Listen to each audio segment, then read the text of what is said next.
as support, but that's not really what the focus was. And they engage a ton of people.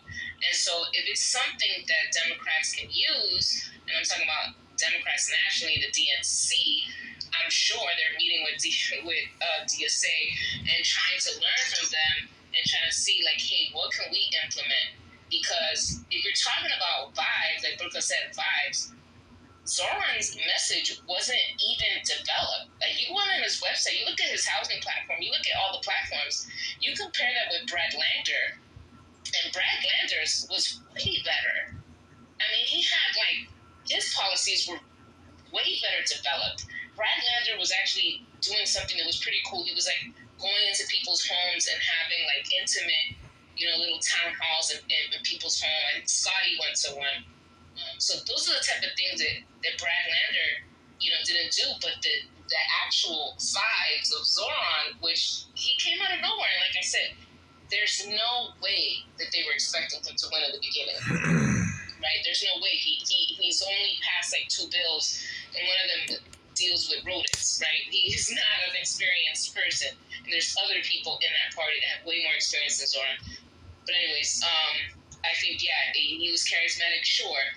Yeah, he is charismatic. He's a good-looking guy. He's a male. So, yeah, he has a lot of good things going for him. But, like others said, what's going to work in New York City, we're very much more progressive. We're willing to vote for someone that's Muslim. I don't even think it was a big deal, a person's religion, but apparently it is. But, is he authentic?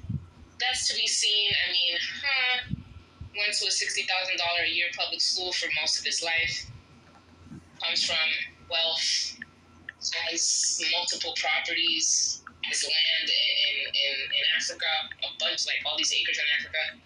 He's a privileged person. So does he relate to the average New Yorker? Not at all.